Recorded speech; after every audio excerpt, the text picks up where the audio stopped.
And welcome back, everybody, to another edition of Crush Improv Plays D&D, joined by Dan, Christine, Brooke, Jordan, and Al, and myself, Andrew. Well, I say Brooke, but she's off getting a drink, and I know she'll be back any second now. So maybe while she's getting her drink, what we'll do is briefly recap this epic combat aboard the Sea Ghost, because Christine goes next, and she may or may not have requested that we catch her up on what may have just happened.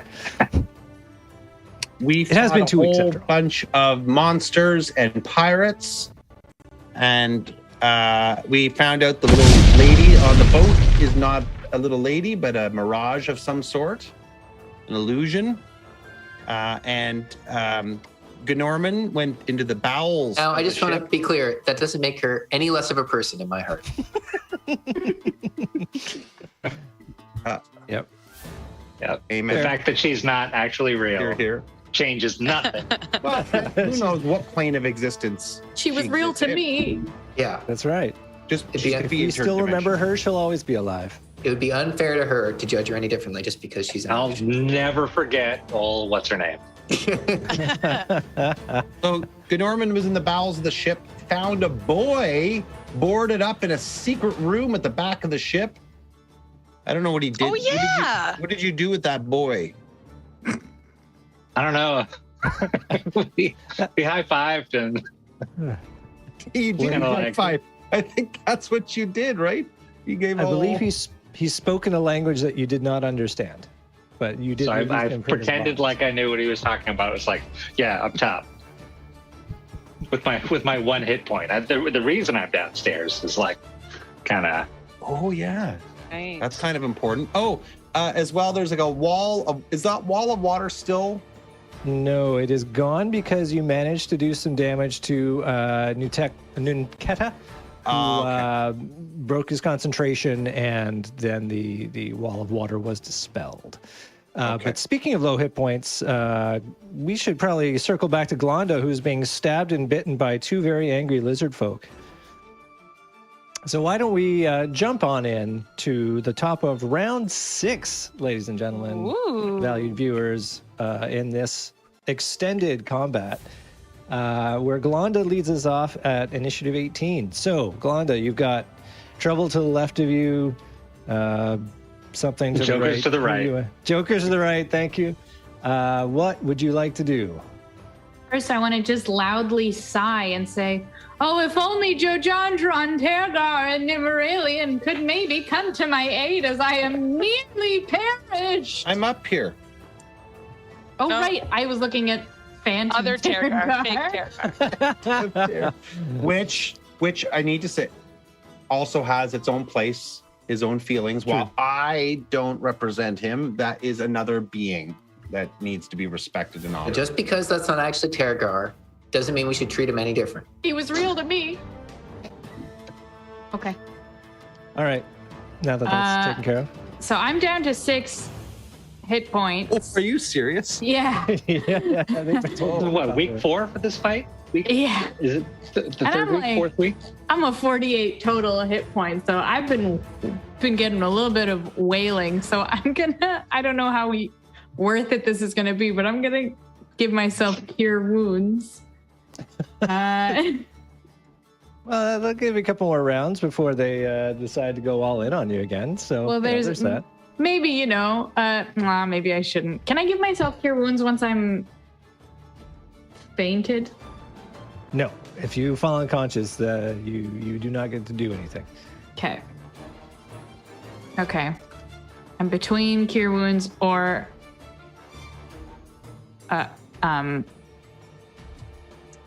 earth tremor. You know what? I'm gonna do earth tremor. Screw it. If I fall over, then that forces people to come help me. It's true. Okay. So, And you know Glonda, she's attention seeking. all right. So these 10-foot range, which that will actually get that mirthful spirit. So making friends in all sorts of places. Then they all have to make dexterity saving throws or take some damage and be knocked prone. So I'm requesting right now. I want to cast this at a 3rd level. Okay. Wait, do you have 3rd level slots? Yep, I have 1 available. Sweet. All right. So that means they'll be taking 3d6 damage, which is pretty great. Okay. So they will all make some dexterity saving throws, which means I have to find out what their dexterity is. Okay. So they don't get any bonus to this. So it's straight rolls. What's your Damage, save DC? My spell save DC is 13. Okay. And I rolled a 10. Oops, You rolled sorry. a 10? Pardon my for bell. damage. Yeah. Okay. If they get 13s, Oh. all right. Unfortunately, they both make their saves, so they are not knocked prone, and they take half of that damage, which means they are going to take 5 points of damage each. So that one is okay, and that one is okay. So, yeah. The Mirthful Spirit. Let's see. Okay, so Whose mirthful spirit is that? That's mine. Oh, yours. Dan, I'm probably going to have you make a saving throw.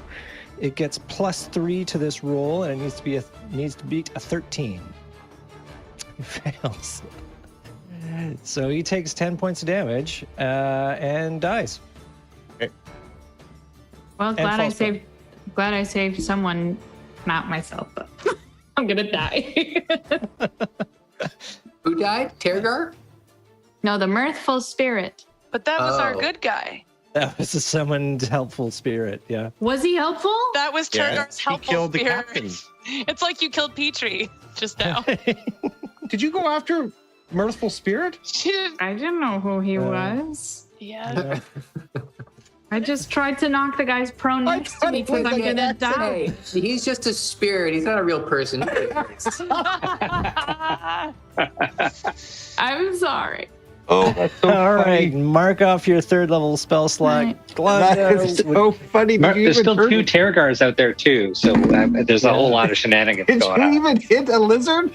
No. Didn't do much to the lizards, actually. Did you want to do anything else with your turn? Did you want to move? Did you have any That's bonus funny. action? I mean, if I move, they'll get me and I'll die. So I'll just Sit there and take it? Is that? sit there and take it. Can you ready an action? Do you have Yeah, any can I- bonus actions? Can I ready? No, I don't. Can I ready a block? No. You used your action to cast your Earth Tremor spell. That's readying. No, readying an action is an action. So that basically says if something happens, I'm gonna okay. do this. Yeah. Okay, never mind.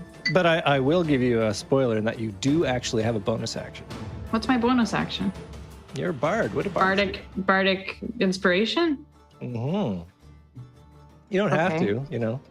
What do I use it on me? No, you have to use it on other people, but Yeah. Okay, I'm gonna I know what bardically. you're, yeah.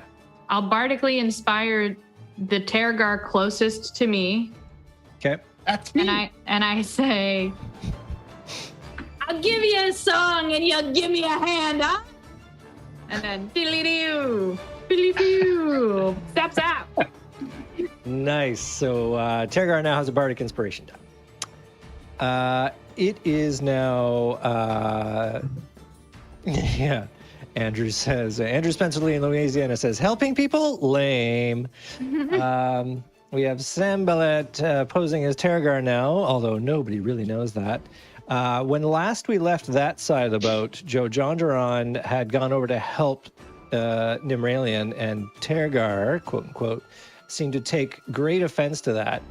And he gave Joe Jonderon a push, which looked like it was going to get to something, and now it's going to get to something. So he looks straight at Joe Jonderon and says, "Get away from her!" And he mumbles some words and moves his fingers, and a spell is cast. And I will need Joe Jonderon to make a Wisdom saving throw, please. Okay. Do I need to make a wisdom saving throw to know that I should make a wisdom saving throw? No, this is something that the player knows. So Okay. you get to do that. So I roll you're a pretty good public at that, D20. Yeah, and unusual, then add good, 3. and wise. I think you get to. Oh yeah, it is 3 for you, isn't it? No, it Oops. might be nothing. I think. I just rolled DM. Well, I can see that, so I know what that is. It's Oh, I not thought it good. meant Dave Matthews. It means dungeon master. Oh, not roll Dave Matthews. No, No. he doesn't see that, unfortunately, and also unfortunately, that was really low and not high enough. Even with No. adding 3 to make it 7. Even, well, to bring it to a grand total of 7 does not beat what you needed to beat. So you have become frightened. And what happens is a ghostly visage appears of your deity Alona. Seems to come out of the sky and in a smoky mass, and she's very, very angry. And she comes veering at you with claws and talons for fingers. It's the scariest version of Alona you've ever seen. In fact, you've never seen it like this. But it's super scary, and you are frightened, as they say. And what that means is when it comes to your turn, technically you have to run away. Fight or I flight. will let you- yeah. I will let you know that you get to make a saving throw on every one of your turns to end the spell's effect. And unfortunately, you will also take some damage at the end of your turn because it's going to slash at you psychically. Oh, wow. Yeah, that is what happens there. So that's his turn. Then we have Nunketa, who is now slightly less imperiled thanks to Glanda. And he is going to move a step down here, and he's going to cast a spell called Gust of Wind. He's going to Oh, I cast have that spell. Yeah. Well, he's going to cast it at you. Which, if you don't make believe it's a strength saving throw, you're going to get pushed back 10 feet. And guess where that's going to put you? On the other side of the ship. Yeah. Yes. No. Now, what do you have to beat? So that's 13 plus my strength, you said? It's a strength saving throw, so you add your saving throw. to that. 15 is what I rolled. It's a 15. And the DC on him, his spell DC. Why can't I find it here? Spell casting, spell save DC. So you do barely manage to grab on as you are blown against the side of the ship. You're blown backwards. And while he is doing this, he's concentrating on it. So you have to spend double movement to get to him, and that doesn't say that there's any disadvantage to attack him. So there you go. So that's his turn. Now it's Nimralia's turn. Okay, well, not as an action, but she definitely looks to her current Tergar, who she knows tried to charm her and is now charmed, and also angry at Jojo, which a true, real Tergar may not be, but also she recognizes he's charmed. She still isn't probably fully sure that she knows that something might be up. So if anything, she'll just go like, Tergar, no, and gives him like a slap, but I'm going to say that that's all storyline and not an action. As her hand-to-hand combat is, I think, non-existent. Fair. So I think what she would do is she would probably want to... Can she see the lizard boys? From where you are, yeah, you can now see, if you glance over that way, you can see that there are some lizards poking at someone small over there. I will actually have you make a perception check to see if you can discern exactly what's happening, because there's a lot of flurry. Sure thing. Perception. That'd be I pretty decent add perception. my +5, so 17. Yeah, you totally see what's going on over there. Okay. So I immediately want to come to Glanda's aid because I know. So I basically, at the very least, I tell Tergar what are you doing? Stop doing that. And he sees that I'm visibly angry at that. So if he loves me, then he would hopefully back off. But then I will do something to those lizard people, is the plan. And I'd like to do something that won't actually harm Glonda, because Glonda, you said you are down to like your final pieces. So Fireball's a bit too problematic because it's a 20-foot radius, and there's no way I could... That's 40... Yeah, there's no way I could get both of them with that, so it's not really worthwhile. So I was thinking, and Shatter is a 10-foot radius, so I could potentially do Shatter and I think get Lizard 2 and Nukita. With a 10-foot radius, you'd get Tergar. Well, depending on where you put it, yeah, you could get. Yeah, I'm thinking Lizard of having 2 and Nukita on the far right, and then Lizard number 2 on the far bottom, so it kind of hits that edge of the ship, basically. Taking them. Okay. I'm gonna see if Nukita sees you doing that. He gets a +4 to this roll. If he 'cause sees that's me. his. Yep. Because he's got some perception as well. Okay, 15 is going to be enough. And the reason I say that is he's going to cast a spell called Counterspell, which is a reaction. And I believe, if I'm not mistaken, that might automatically cancel your third level lower spell. Spell fails and has no effect. So you cast and he casts and it goes fizzle. Does that not break his concentration on me? Interestingly, no, it does not. Okay. Because you can only get one concentration spell. So if you cast another concentration spell, it will Sure, cancel okay. the other one. Yeah. But you can have a concentration and a regular spell going. So, Okay. so and that is his reaction. So there you go. But I thought he already took an action. He did, but everyone has an action, a reaction, and a bonus action, as well as being able to move. Oh, so So- what's everyone's reaction? I thought once you took an action, you could no longer have a reaction. So the most popular reaction is like the opportunity attack. If somebody walks by you, you can use a reaction to wallop them. So this, though, is a unique sort of spell casting reaction. Cool. So if I'm another just- spell were to get cast, he could not use counterspell again. Okay. I'm just going to tell you that I was planning on using it as a level 3 spell. So to be Okay. a good girl, I will unclick my level 3 spell rather than my level 2 spell. Yes, that is very honest of you, and I'm sure in the future you will be rewarded karmically. Excellent. Karmic. Okay, and so maybe she swears in Elvish when she notices it doesn't work. It's some beautiful Yeah. Elvish swear. Actually, let me just quickly Google Elvish Excellent. swear. Maybe while you're working on that, we'll move to Norman, and we'll come back. I'm in Delphi. There, that means I Well, hate that's- you. I'm marvelously impressed. Okay. Cool. So we move down to Norman now on Initiative 9.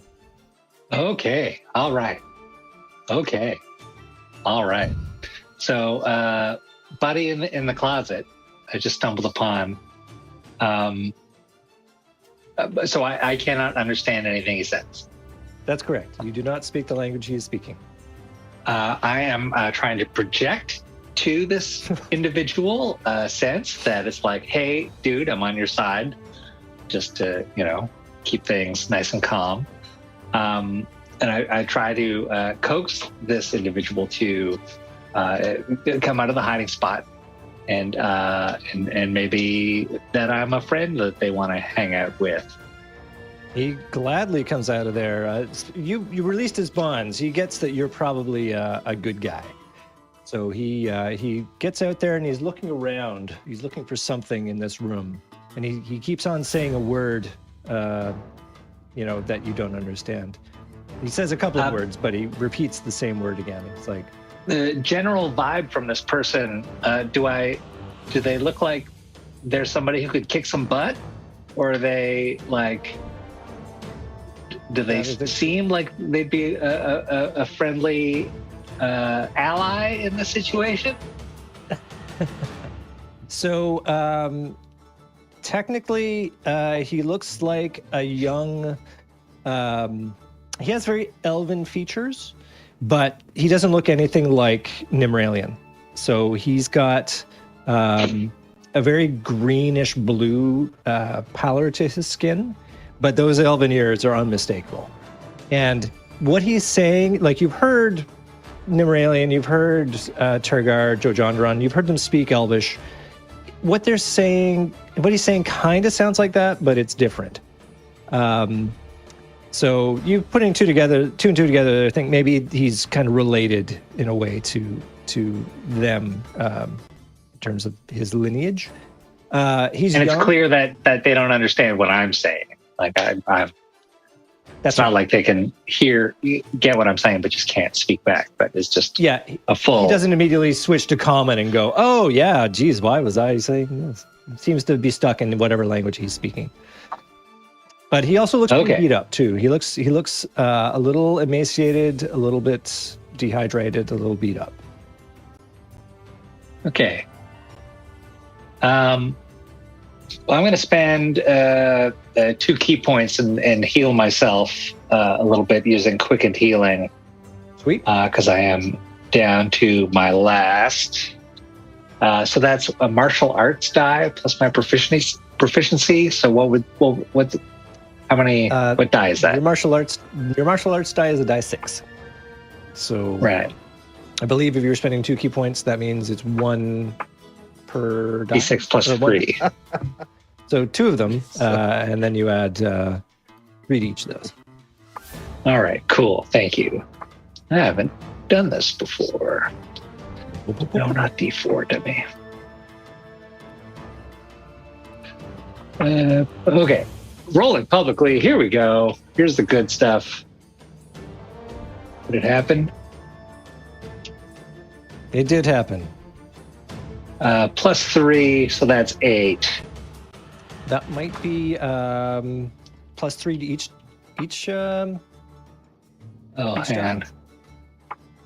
I'm sorry. It's you spend 2 key points and roll a single martial arts die. So technically, you should have only rolled 1 of those. Plus your proficiency bonus, so you get 6 hit points back. That's great. Okay, sweet. Well, I'm sitting at 7, and and all the while I'm just signaling to my new best friend, hey, stick with me, pal, and you'll be fine. He's sort of like looking at you, and I'm assuming there's some sort of physical manifestation of this, like maybe it's a glowy kind of thing. Or maybe you should describe how it is feeling. It's really just a tube of ointment that I just like squirt into my hands, start rubbing into my body vigorously, and I'm like, "Hey, do you want to squirt? Want to help?" And he's like, "No, I'll pass." So I'm just like, "All right, good. This is 6 hit points." Okay.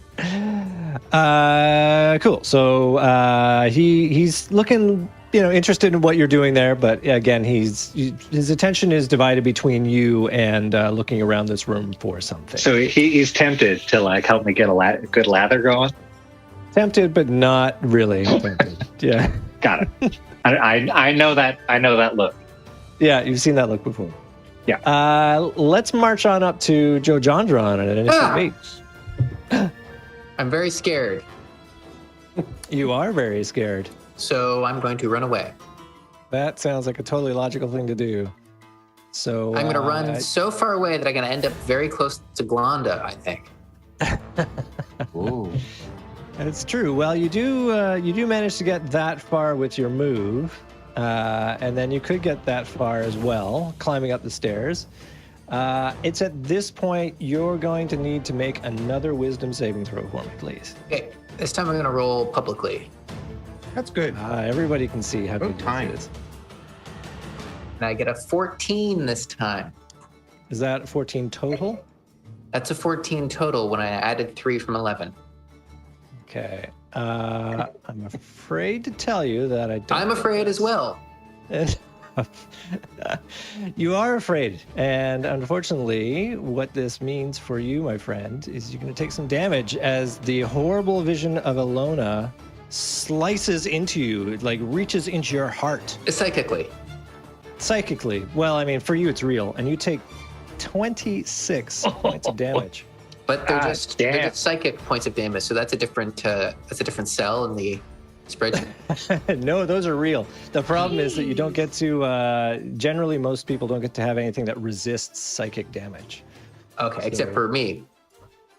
Just no. Ah, I see. So I have 15 hit points left. Yeah, that hurt bad. Wow. Yeah. So that is what happens on your turn. Am I going to lose my faith after this? Possibly. Yeah, I have a little bit of PTSD going, that's for sure. Not good. My God.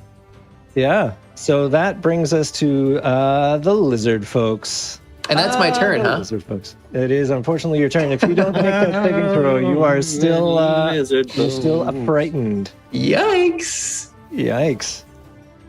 Yeah.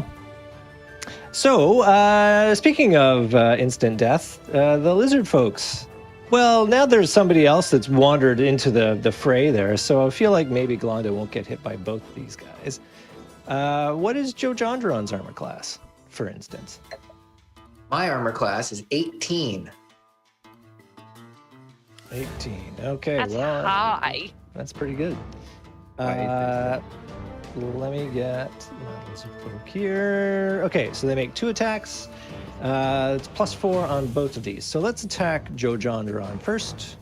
Don't. +4 on both of these. Do we beat an 18? 17 and 17, sir. So that was close. Close shave. He doesn't like being interrupted in his dwarf killing. So meanwhile, number 2 is going to be attacking Glonda. And then we're going to get to see what happens here. We've got 15 and 16. What's Glonda's Okay. armor class? 13. Oh. 13? Yikes. Oh. Okay. So you're a tank, but without the AC. That's crazy. Pretty decent AC, actually. Okay, so bite and a spear. So that is going to be a die 6 + 2 and a die 8 + 2. So die 6 She's and going die to 8. get unconscious from that. And we get. Okay, maybe it's not that kind. Oh, the dice are coming back to haunt you, Dungeon Master. It is our time to shine. That's still 6, though, isn't it? It's 6 points of damage. So yeah. I'm dead anyway. Yeah. All right, so that is Glonda. And then finally, we end up with Tergar. All right, well, Tergar. this changes my... I had even mapped out what I wanted to do, but now that she has fallen, give me a moment, please. Andrew, while I'm just Yes, figuring sir. something out really quickly here. Do I still have Shillelagh enabled? Yes, that is not Okay, a good. concentration spell. Okay, I wasn't sure if I had... Yeah, your I still have concentration that. was for the Face Spirit, so you're not concentrating anymore. Great. Okay. Somebody took care of that face. That's okay. I'm for you. Yes, okay. All right, I am going to... and here's my other question, is can I cast Healing Word on Glonda even though she's dead? Does that revive her? Does. Okay, perfect. Okay, then that doesn't change anything. All right, so I'm with my action, I am going to attack Gununkatuk, whatever, with my Shillelagh attack. I don't think you can attack him until you properly say his name. Nunkata. Acceptable. Gununkata. Sorry, Al, he doesn't speak Gnomish. Gununkite. Gununkite. Gununkite. Gunkite. Am I close enough? Just 20 more tries. 20 more tries. No, I will. This is Yeah, like be this is like careful. Wordle. The hit of 2022. I almost didn't get it today. Oh, Yeah, Okay, you can hit so him. Right? I'm you're gonna- you can try and shillelaghing- whack him. I'm Okay. shillelagh. Oh, and here's the other question I have for you. If I use Bardic Inspiration, do I have to tell you before I roll? No, you can any choose point. to add it at any point. So you roll, and if you don't think you got it, I mean, I don't have to tell you whether you hit. Right. Yeah. Yeah. All right. So this is my to hit. Oh. So what's your total so far? Well, what am I adding to this again? I haven't used Shillelagh in forever. It should be right there in your character sheet and everything. Yeah, I know. That's a +7. So that's 12. Let's add it. Adding All my right, Bardic then roll Inspiration. another die 8. Add on to it.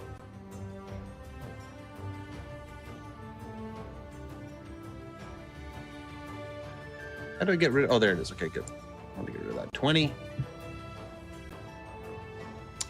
So your total is now, Now 12 plus 7, 19? 19. Yeah, so that hits him. Okay. And now I'm hitting him with a die 8 plus 5.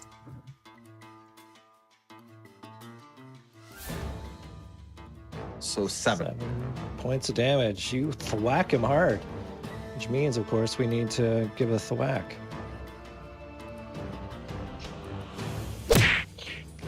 All right. And with my So- bonus action, Yep. I would like to cast Healing Word with a level as a level 2 spell, Oh, sweet.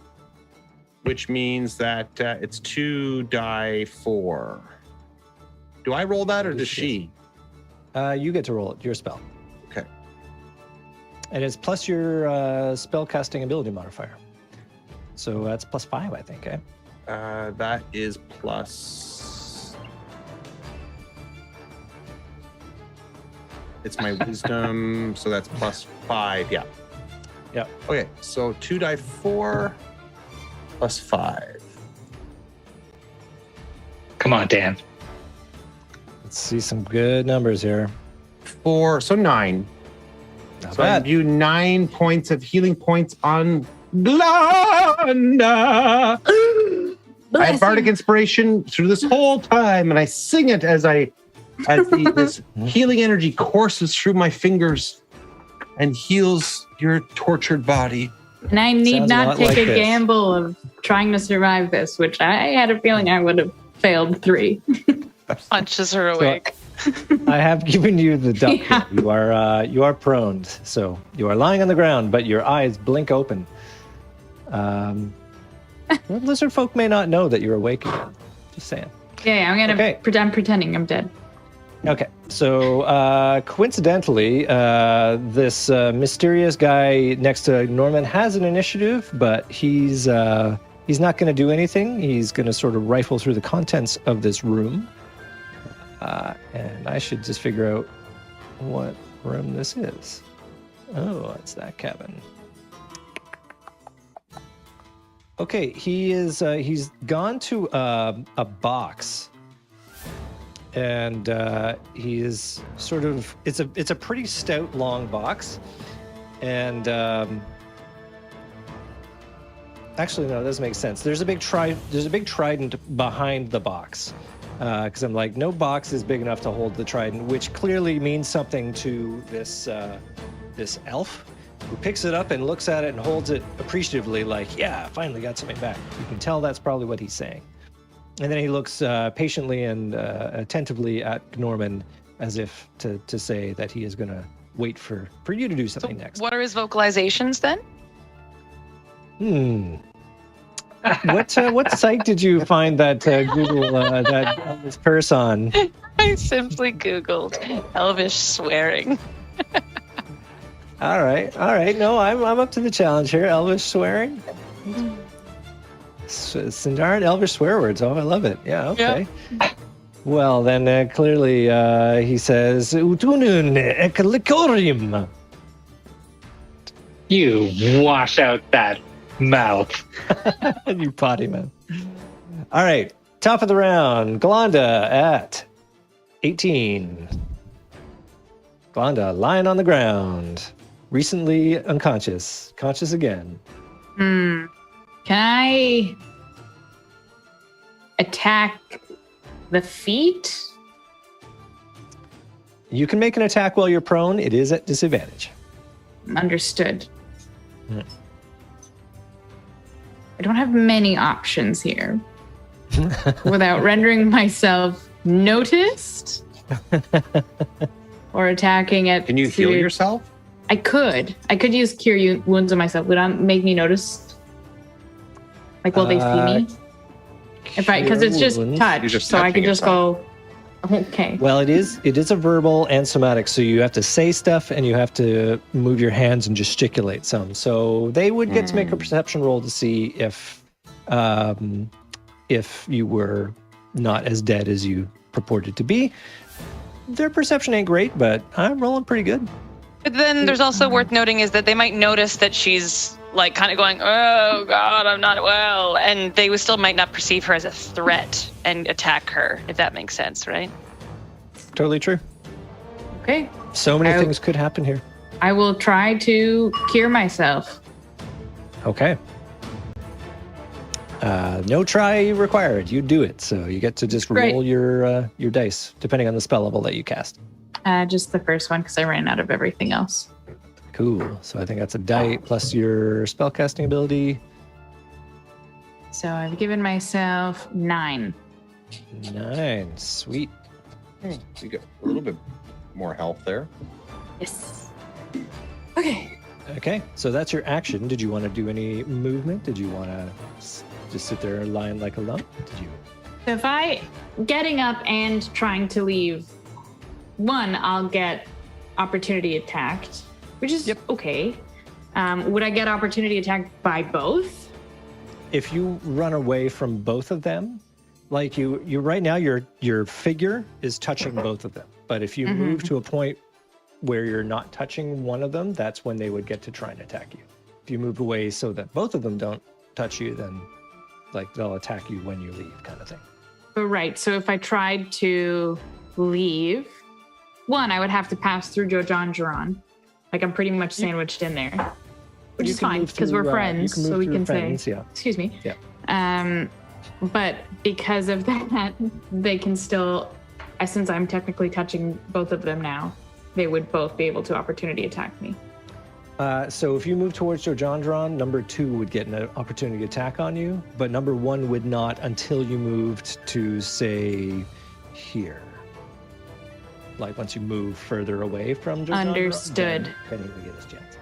Okay. You know what? I'm gonna move to the other side of Joe John. Cool. Yeah, number 2 is totally going to take a single attack at you. So he rolls at But I'm prone, 4. so I had to get up. Is that 2 moves?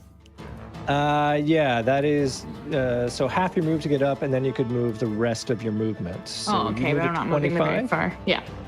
Yeah, so that's the extent of your movement, actually. You couldn't get away from number 1 if you tried. So he is going to take a swipe at you with that nasty, nasty spear. And I'm on fire today. How does it feel, Andrew? How does it feel? Feels great. Feels wonderful. Did you revert back to the old die system, Andrew? No. This is just the laws of chaos right now, apparently. I will be swinging back into the thick of things shortly, I guarantee it. All right, so that was number 2's reaction. Am I no longer prone then? Should I not have the duck? I removed the duck from you. Goodbye. Goodbye. Cool. As you pass by Joe Jonderon, he looks very frightened. Jordan, can you please describe for us what Joe Jonderon looks like he's going through? You know when you go to the bottom of a staircase and then you think there's another stair? Yes. And then when you find out there isn't another stair, then you see like a ghost? Yes. And then he's like that, except he also just realized that what if he has to get a subscription to New York Times to play Wordle? Is that a thing? Yeah, he just sold Wordle for $1 million to New York Times. Oh no! Oh no, that's my only $1 million. game. The low 7 figures. Sorry. So that's his face right now. He's wondering if he has to do that. Okay. And Erica in Louisiana, I will be as pedantic as I want to be. I've been told to stop being pedantic. I don't know when I was being pedantic, honestly. So, all right. So that's Glanda's action. Glanda, have anything else to do, or is that it? That's it. Okay. So at this point, fake Tergar, or Tergar 2 as he's otherwise known, turns to Nimmeralian and grabs her in his arms and says, "You're the most lovely thing I've ever seen. Come away with me and we can leave this place. We can maybe settle down somewhere, the two of us." So he's a I've pretty never heard nice guy. Tergar talk like that. Yeah. He was mean to me, but he seems all right now. Hmm. Yeah. And he seems to be, he's got a manic look in his eyes, like he's having trouble keeping it together. Okay. So that's his turn. That'll be his turn. Now we got Ninteka, who did not like getting hit by Tergar, didn't like it. No, not one bit. So maybe he's going to do, he's got that gust of wind going, but do we care about that? No, I mean, that clearly isn't doing anything. So he's going to probably do something else.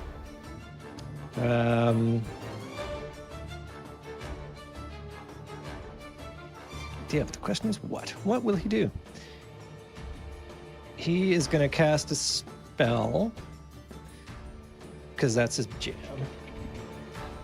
And there is suddenly he utters a single word in Gnomish, Dan, and there is a explosion of silvery mist. And then he is not there because he has cast the spell Misty Step, which means he can teleport to a space 30 feet away.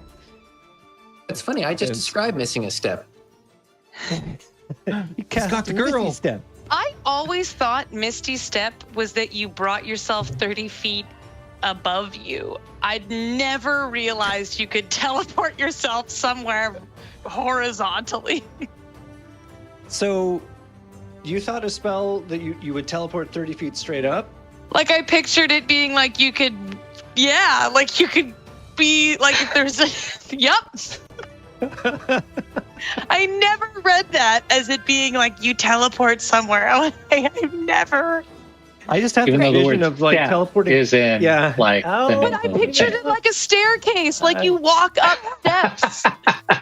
What I'm picturing is like teleporting 30 feet straight up and being in the middle of the air and then like looking around in that Wile E. Coyote moment of like, Yeah. I literally, I almost got rid of that level 2 spell because I'm like, why? Because why would I want to go there? Why would I want to go 30 feet in the air? Okay, So true. cool. So that is a Would be bonus cool. action. He's full of those. And That's a then bonus he is- action? It sure is. He's Holy got a couple of them good ones. He then casts a shit, I spell literally have never called- used that. Sorry, I'm freaking out over here. all of the things you could be doing.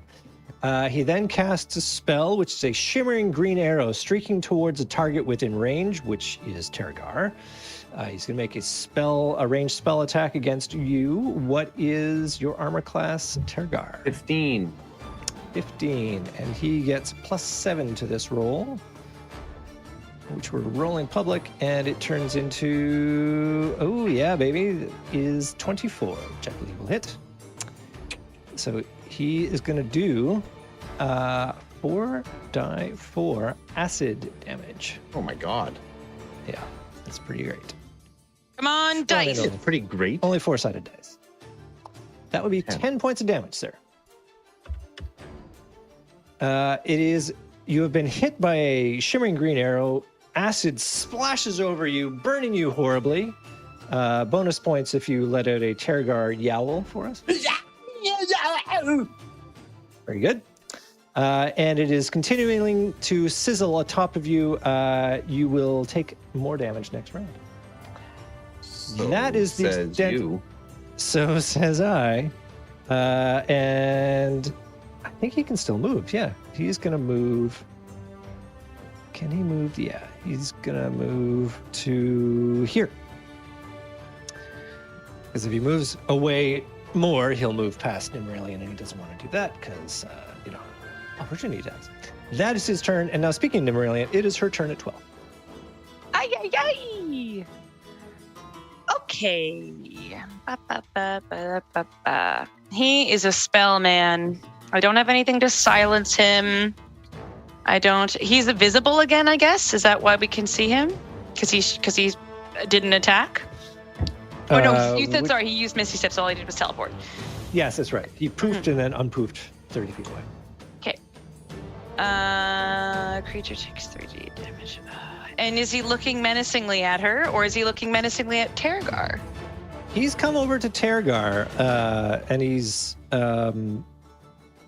looking questioningly at what's going on here, as if perhaps he knows what is up. Okay. Actually, he'll even start going and saying, "Snap out of it, man! Snap out of it!" Okay. I think Nim will then, in response to Tergar's Tergar number 2's manic comment, say something like full on immersing herself in his tail and go, "Darling, this man is attacking me. Save me!" Oh, And yeah, and then she'll attack Nunketa and hope that Tergar number 2 does the same thing to try to protect his beloved.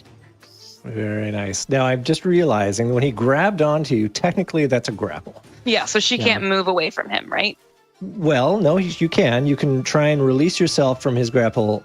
He is also not particularly strong, so No, she's good to stay where she is. I think her plan of attack right now is to get Tergar to fight him and to help her and protect her. So trying to run away at this point, she just wants to inside because she knows that whoever this Tergar is doing spells that Tergar is not capable of doing. She's kind of piecing things together. So she's like, all right, well, I'll use that to my advantage and get him to hopefully take down Ninteka with her. Okay, so, and then you wanted to attack Ninteka? Correct. And what are you attacking with? Shatter again. Oh, you're casting the Shatter spell. Okay. I believe so. I mean, that's 3d8. I mean, I could do something that's only good for one person, which is just... Oh, wait. Oh, I could do... I mean, Chromatic Orb is... or Thunderwave, actually, is pretty decent, and it's 2d8. And then it's only a level 1 spell. You could also get both of them if you wanted. Excuse me? Well, it's an area of effect spell. It doesn't attack just one person. In fact, I think you'd have a hard time attacking one without the other based on kind of their positioning. No, as long as Ninteka's on the outer edge of it, I'd be fine. Yeah, you could point westward. Yeah. And get him. So what I'd like you to do is make a deception check at advantage against Tergar 2. Okay, and I'm thinking Chromatic Orb, by the way, because that's 3d8, and that's pretty freaking nice. Okay, so you want me to do 2d20 to see if I know that I'm being deceived. Okay, I got a 16. No. You're deceiving him by saying, darling, this man is attacking me. Oh, great. Okay.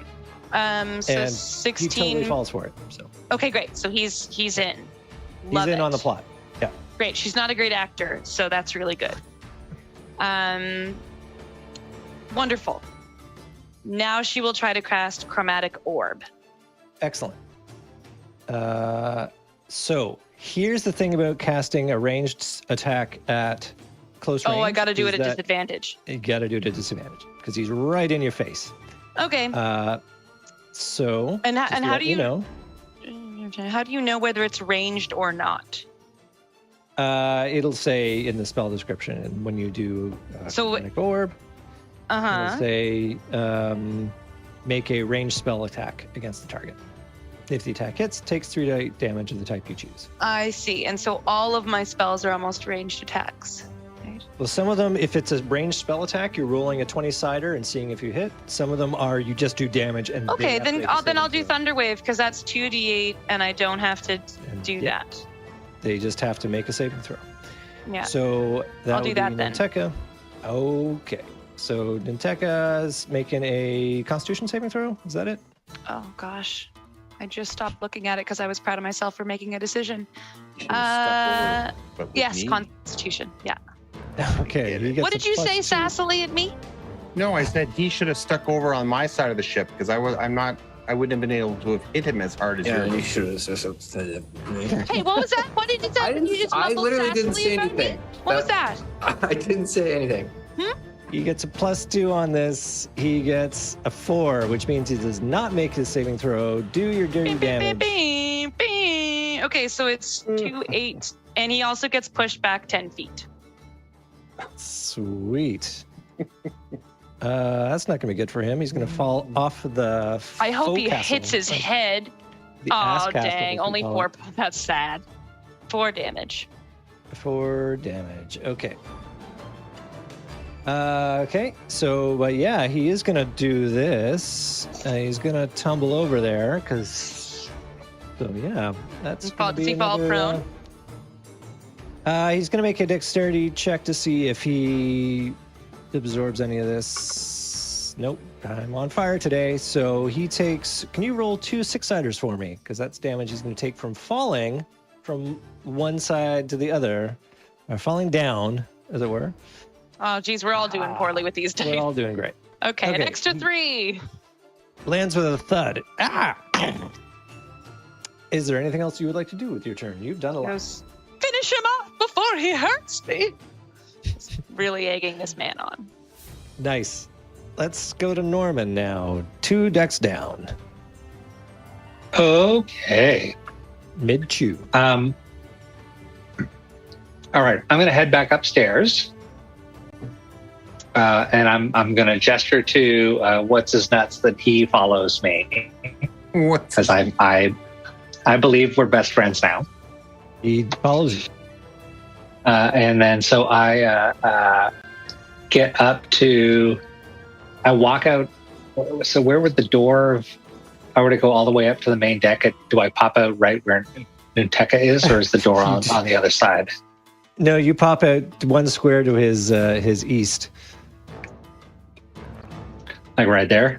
Yeah, like right there. As you get to the top of the stairs, you see a gnome like fall to the ground in front of you. Wait, hold on. I think this is appropriate. Yeah. And so, okay. And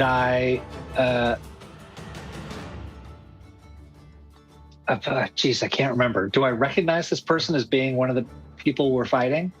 I'm trying to remember if I've seen this person throw some shit at my friends. I'm going to assume I realize he's a bad guy. Do I need a perception I'll go check with for that. that? I think Nuteca Yeah. had given you damage. I think. Oh, he had been witch bolting you, buddy. Yeah, Nuteca was like the reason you were so low. Remember the Emperor's Force Lightning? Yeah, you're intimately connected with the shit he was doing to you. Yeah. Oh, okay. Cool. Great. So I just open the door and he's standing prone, like on his You back. as a having player, blown- you as a Yeah. player, not so intimately connected with this guy.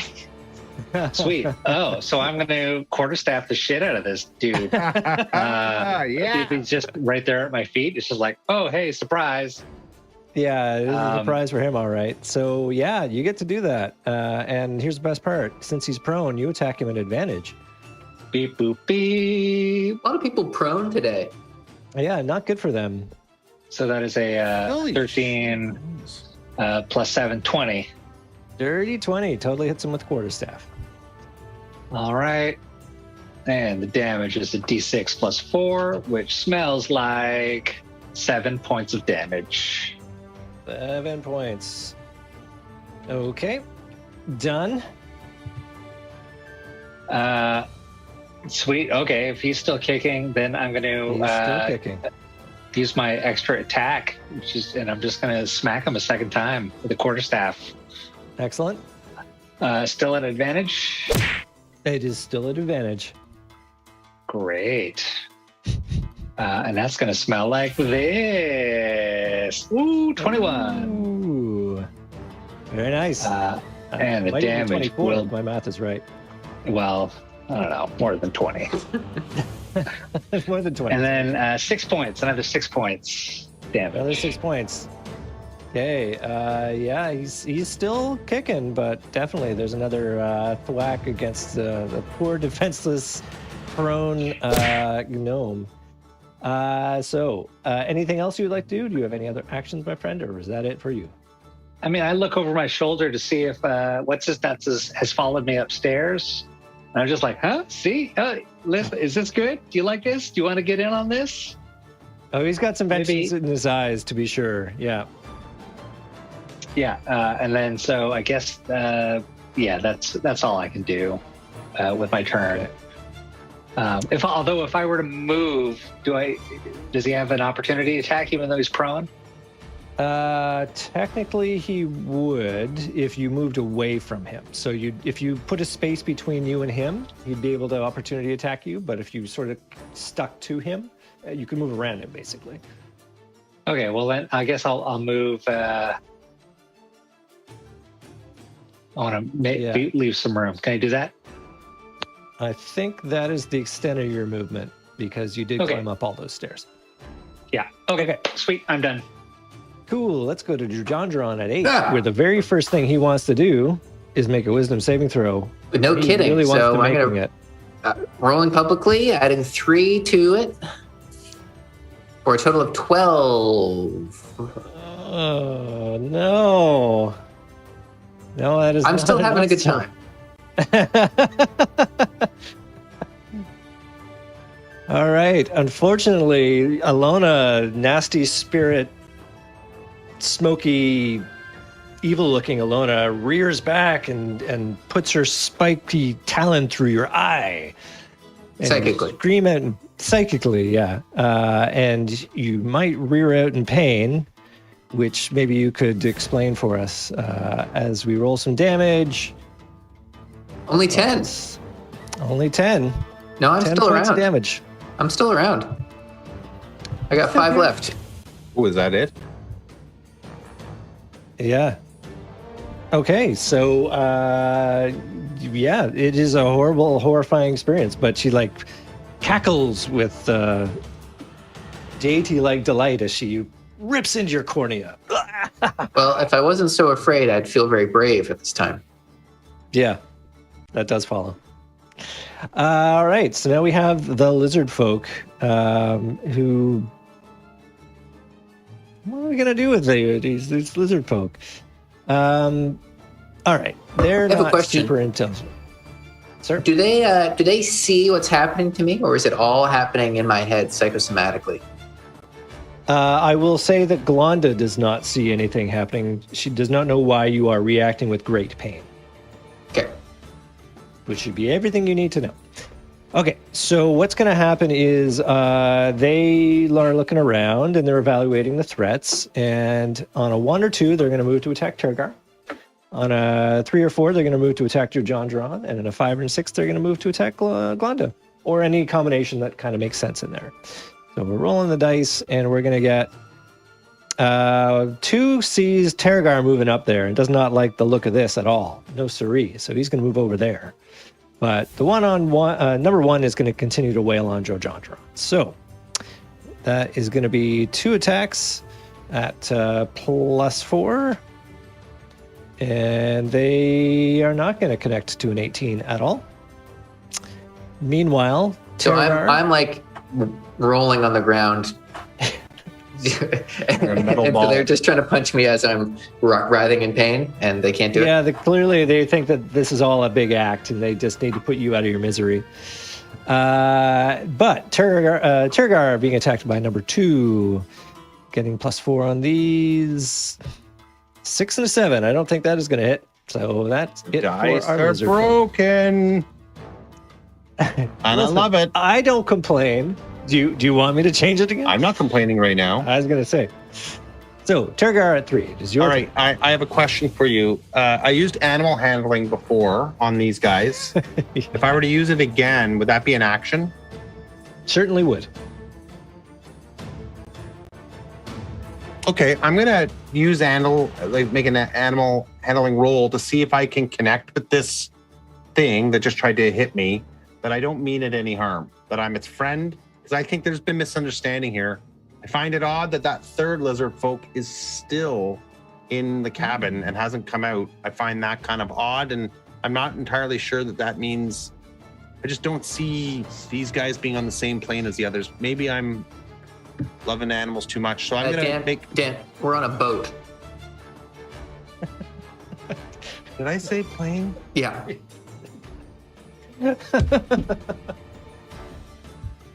Sorry, Brooke, we can't hear the awesome commentary you're making there. Guys, I think Yeah. I just need to pack it in. You know, I need to get off this wagon. Yeah. Oh, I was did saying, get these Oh. mother lizards off this mother Off this mother plane. plane.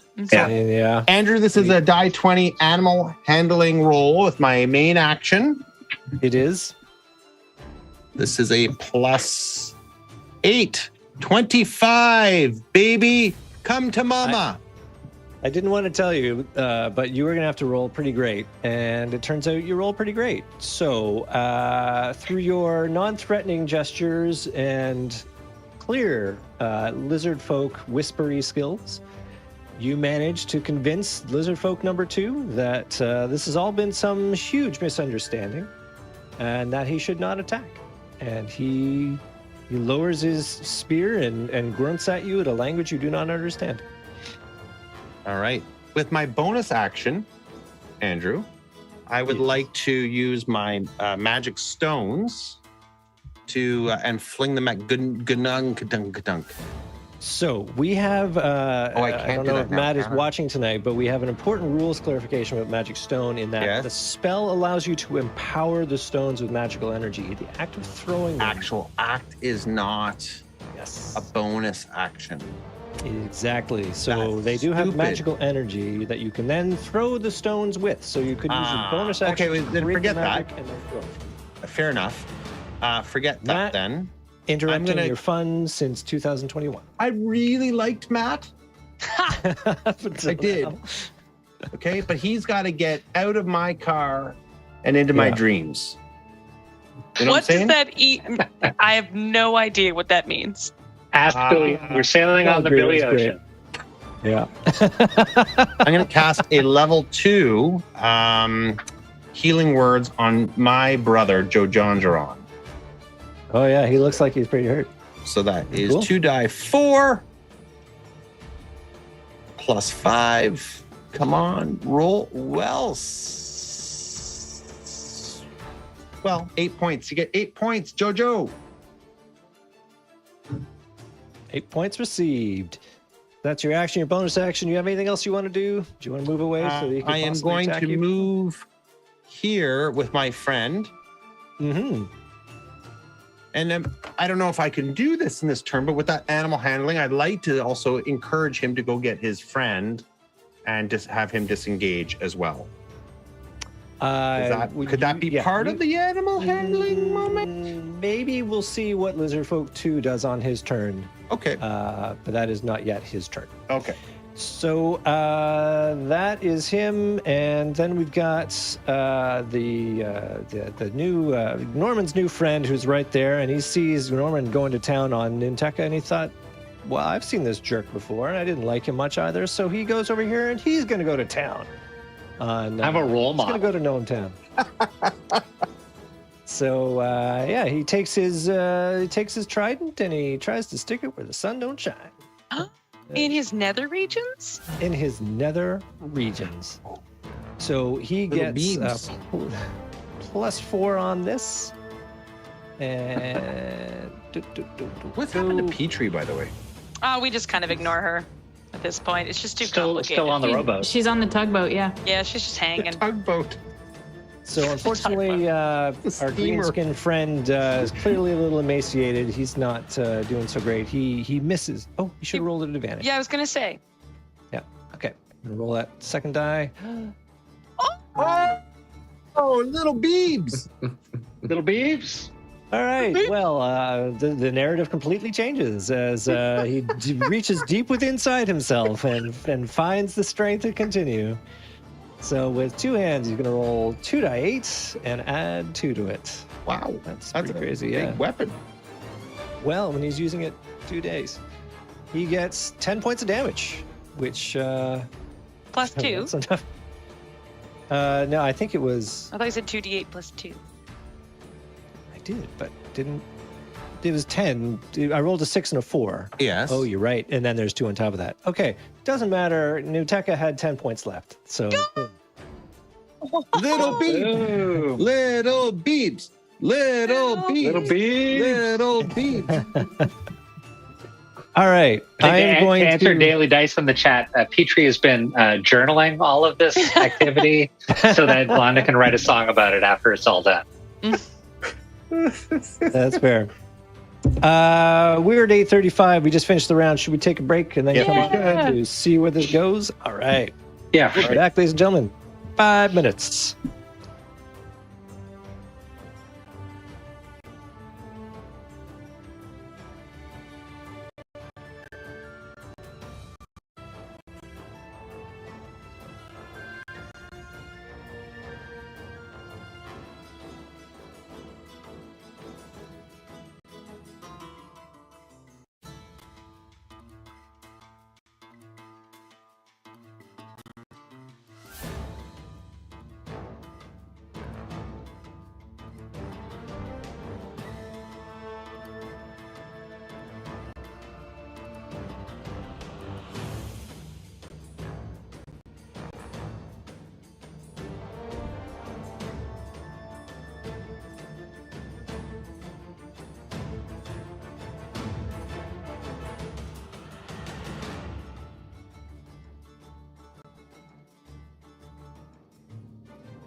And we're back.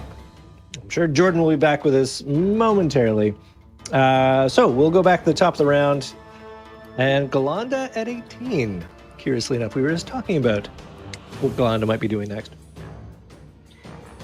Now I could attack this lizard folk right here, but then that would set back all of the progress that Tergar made with lizard folk number 2.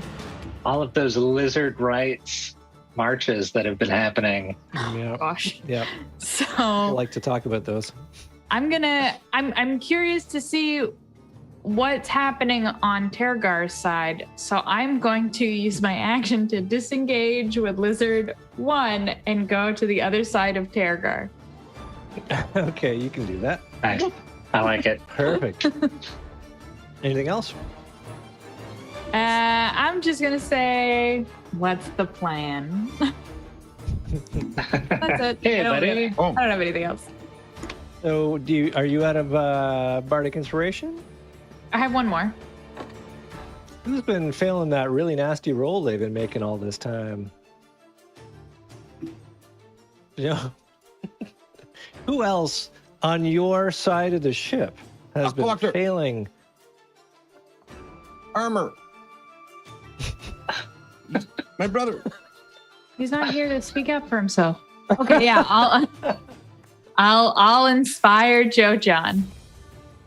I'll say, you can't hear it because you're not here, but here it is. Excellent. I'm sure he'll Only be because- pleasantly surprised.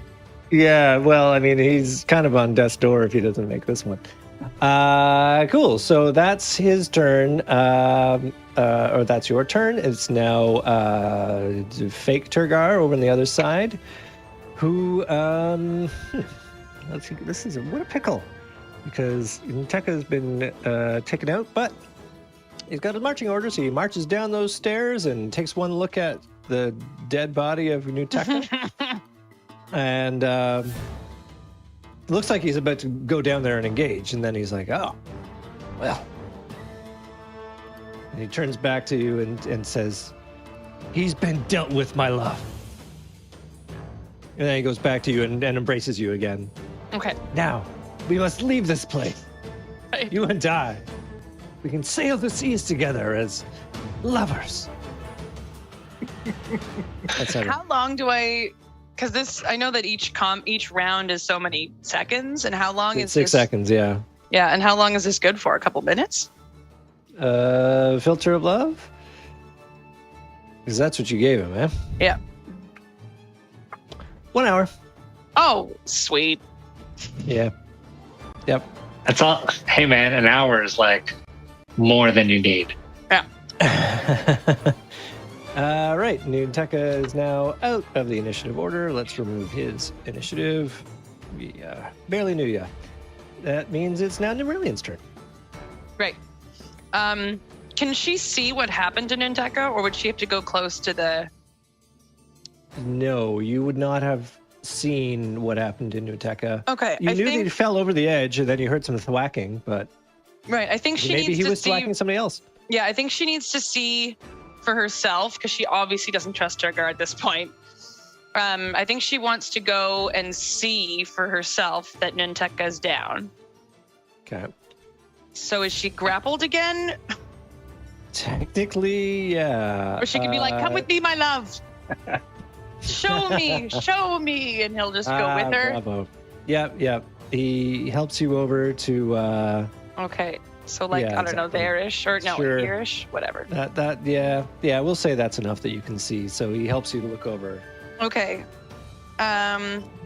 Okay, so she sees now that Ninteka's down. She's noticing that Tergar and Lizard Folk 2 seem to be buddies. She sees Jojo, though, right away and sees that he is still in peril, distressed, and she knows for a fact that Tergar caused that. So I think she might try to convince Tergar to, like, I don't know. She understands spells. Spells can't really be released. They happen and then they last for a certain amount of time, right? Well, he is also concentrating on this spell. I should have put that there. If she makes out with him, will that ruin his concentration? Good question. Good question. He might have to make a Constitution check. Yeah, I'll go with that. I think she wants to stop what she knows is happening to Jojo because she knows that Turgar did it. She understands that he's still being impacted by it. And I think her main goal is to knock Turgar's concentration. Okay. So I'm trying to think of the best route to do it. Yeah, like she could just be like, "Oh, darling," and again, just try to do that. But again, like her acting's not great. The other thing she could try to do is actually hurt him, which would also knock off his concentration. He'd have to do a saving throw then too, right? Yes, they'd be the same saving throw, though. What does a charmed person do when they're hurt by the person they're infatuated with? That would probably break the charm, actually. Yeah. In a normal charm spell. But this is not a normal charm spell. Is it? Well, let's see. The condition is charmed, and if it's the same... Come on. Charmed condition. Because she's not very charismatic, and her kiss wouldn't even be that good. So, in a charm person spell, yeah, if you attack that person who's charmed, or if the charmer attacks or whatever, that will release the spell. Not the case in a filter of love. They're just charmed until the hour is out. So, yeah, even if you attack them, they would still be technically charmed to you. Weird. Yeah, but it's pretty nasty as it goes. Okay, and does she also see normal Terragar across the way? Because she is... Yeah, there's you no... You made a pretty great perception roll. Okay, so she gets... The yeah, she's fully aware then that this must be Sand Ballot or it's clearly not Terragar. Well, this Targar is saying, don't look at him, he's an imposter. Well, yeah, but he's done enough non-Terragar related things that I don't think she's buying it. Okay. I think she'll say something like, "Release your shackles on Jojo," and harm him. And I guess he would see, like, in terms of him being charged, he'd be like, "Oh, she's so mad that I better do the things she needs or else she won't love me." I don't know. I'm an improviser and I'm making things up as I go.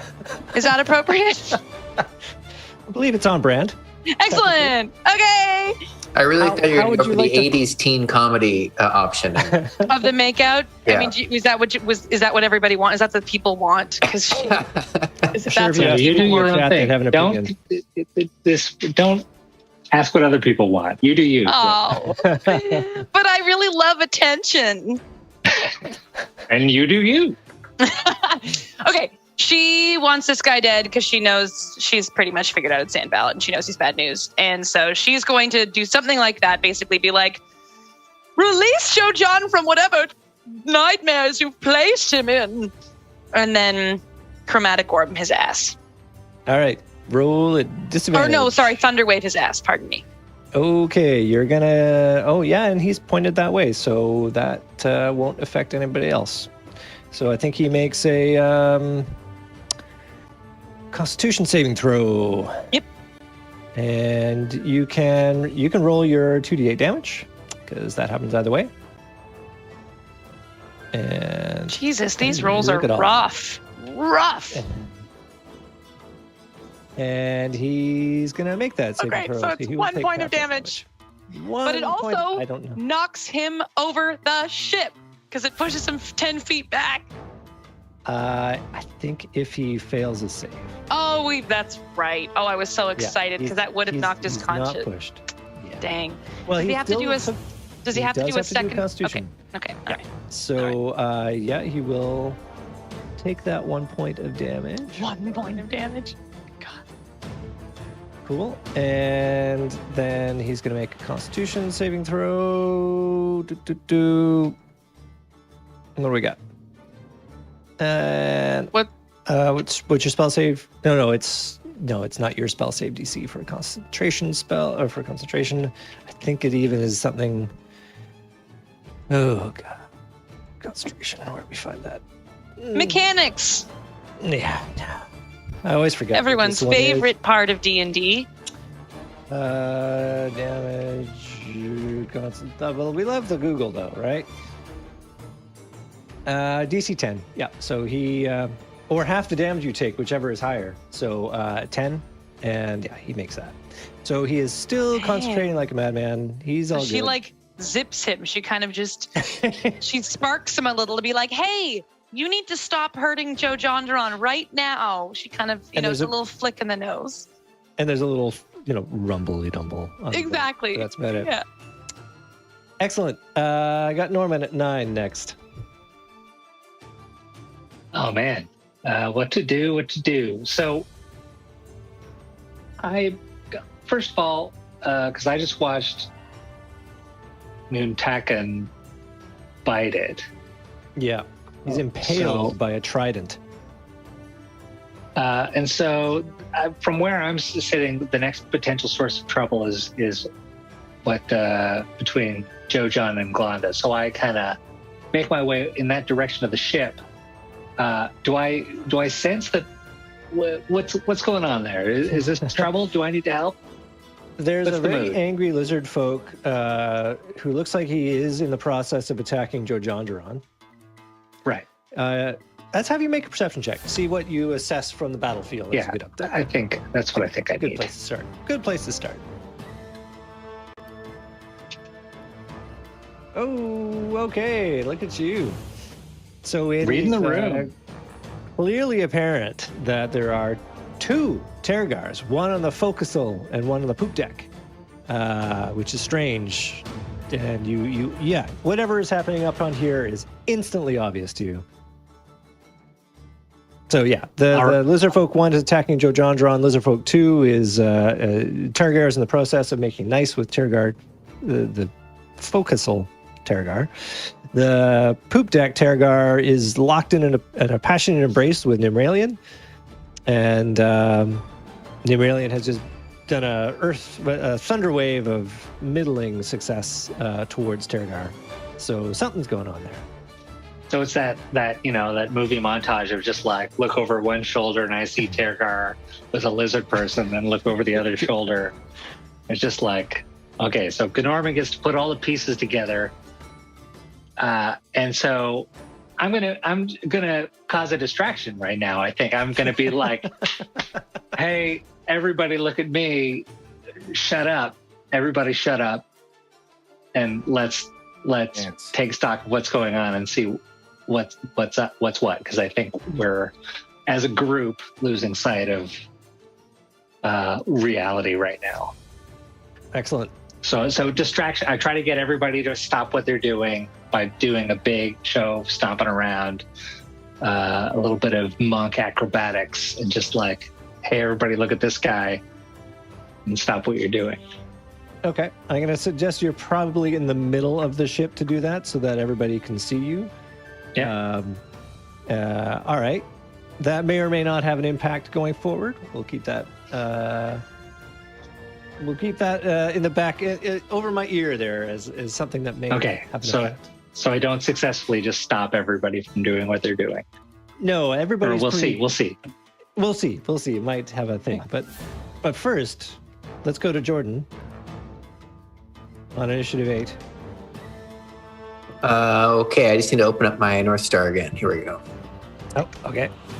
Okay, I'm gonna have to roll again for Yes, as the nasty deity goddess smoke being.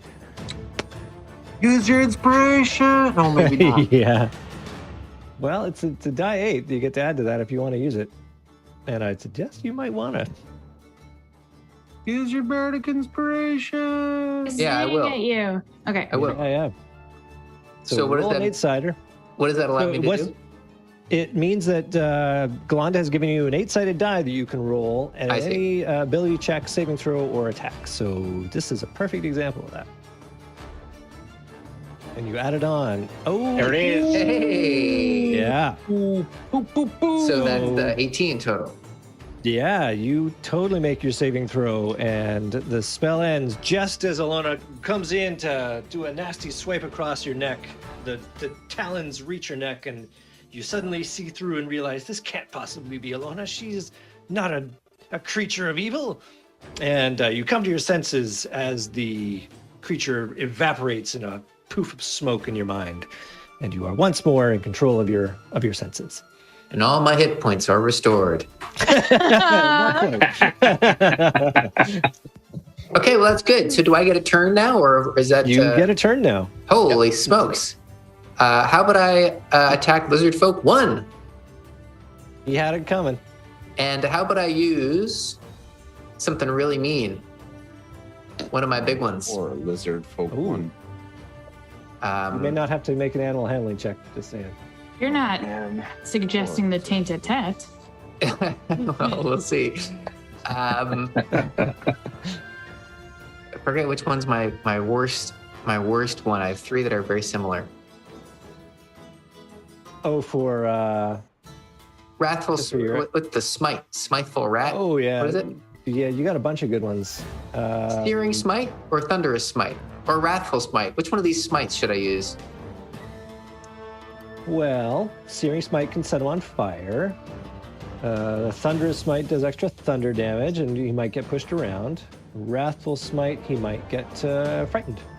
You know what? I know how powerful frightening can be, so I'm going to use that one. I'm going to use my Wrathful Smite. Sweet. All right. So- Well, let's start by seeing if you hit him. Naturally. Yes.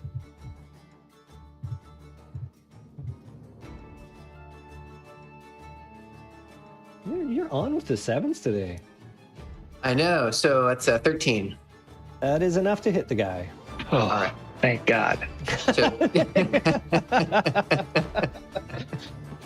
2d6 plus 3 plus 1d6. Yes. 2d6.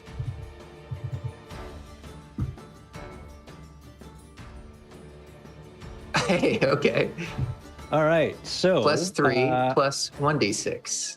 So technically, you can choose to cast the spell after you've done the damage, because I'll tell you, your sword alone has ended this guy.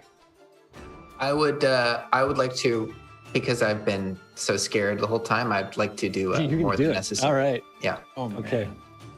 Yeah. Well, he is. T He T. has a terrified and horrified expression on his face as you rend him into bits. I rended him. Oh my gosh. Yeah. Here, I'll even give him the horrified expression. Can we just zoom So, up yeah. on Turgar's face right now, please? Can like everybody at home just see what we're all seeing? Yeah, it's bad. He's not speaking, so he's not coming up. Why? It was actually like this. It's my poor lizard. It is. You just looked so sad. You're just going. The whole conversation just. He's attacking me. Hey, Dan, Pussy I gotta kill break me. it to you. That's showbiz, baby. Life in the big city. All right, so seeing this, let's see how Lizard Folk number 2 takes that. Grievous. Say that in my ear as that happens, right? Yeah. Showbiz, baby. That's showbiz, baby. So 10 or under, he's going to go a little psycho that his buddy just got. Nah, he's okay with it. He's like, yeah, he really should have stopped when I stopped. And maybe he's a little bit intrigued at the actions of a dancing gnome in the middle of the boat. That's probably what it is. He's looking over there at the distraction. Tirgar going on 3. Okay. Well,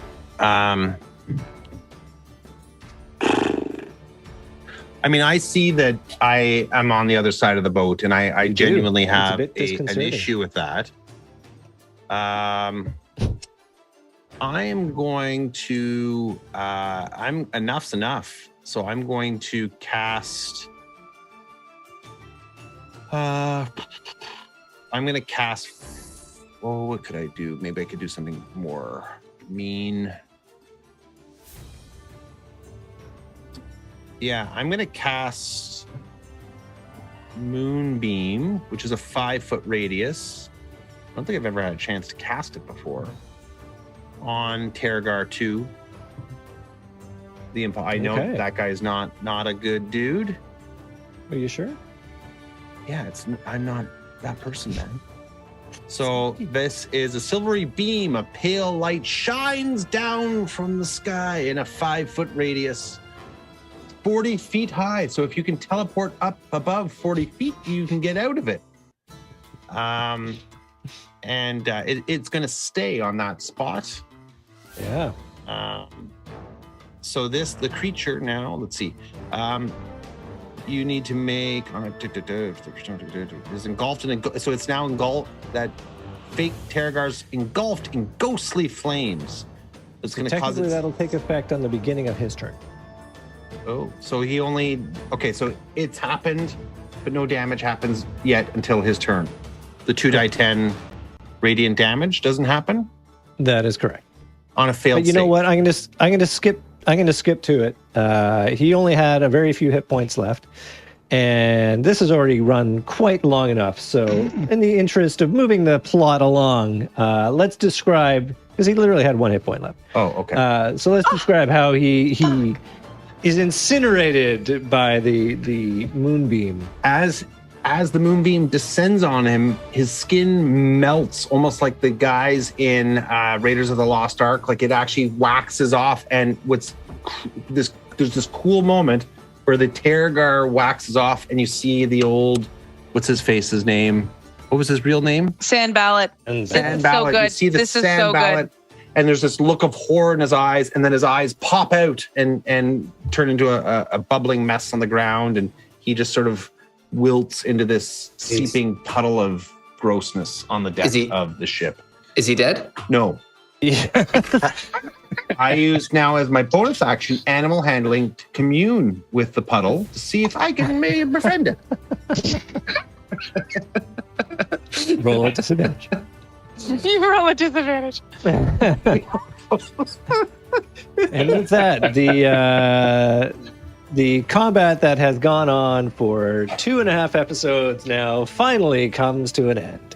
Until another creature emerges from the floorboards. This is where that Final Fantasy VII da-da-da-da-da-da-da-da-da needs to just be the audio that we all hear. What I what might happened try to our something music? Like that. Oh, I did technically try and change it to our ambiance. Oh, there it is. Yeah, I got it. Is there really nobody left? Well, there's our lizard There's friend Lizard here, Man 2 and 3. Yeah. and And there's there's one Kill him downstairs, too, right? Jojo. there's lizard 3 down below that has been hiding this whole time, and that makes me sad. Just chilling, hanging Okay. out. Can I nudge sort of lizard 2 to come down with me to see if lizard 3 is okay? Yeah, Lizard 3 comes outside and communes with Lizard 2 in a language you don't understand. And they end up sort of looking around, and they're not sure what to make of you all, but clearly are indicating that they'll be cool if you're cool. You know, they Well, I gesture at least to them. especially you, Tergar. Yes. Has anybody seen any of the Boba Fett? I feel like they're like the green pig-like guys that helped Jabba the Hutt. Yeah, and so now they're like, Gamorrean all right, you're in guards. charge. No problem. We follow you now. They're my Gamorreans. They're Oh, I your love it. Gamorreans. Oh, that's maybe why I was inspired by it. And no hard feelings about Lizard 1? They are keeping a distance from Joe Jonderon if Joe Jonderon comes anywhere close. They understand. There may be some feelings, yeah. But they also know that you clearly are a force to be reckoned with. So there's a grudging admiration. Oh, good. Oh, So little Beebs here that we see, he is an elf. He definitely has elf-like features to him. Yes. So I'm gonna call over to him and say, "Hello, little one. Hello, little one. Who are you? And are you all right?" In Elvish. He cocked his head at you, and he clearly doesn't answer or understand what you're saying in Elvish, Interesting. but he responds in Sylvan, which some of you may understand. Is a English, higher. Yes. higher elf, right? Yes. My girl speaks Elven. What up? He says, "You are a land elf, but Nim not quite a land elf." Nim kind of is super traumatized, by the way, because she watched Turgar be blown to smithereens by Turgar, and like Yeah. she had this like emotional experience. She almost made out with him. She's feeling her feels. But I think she also looks down at our no-name elf friend, and hearing high elf. She hasn't heard that since she literally left home. So I think that kind of gives her a little bit of energy. And so she speaks to him and says, basically, thank you for coming to our aid. And maybe what is your clan, or, some cute way of being like, let's commune. Let's commune. Yeah.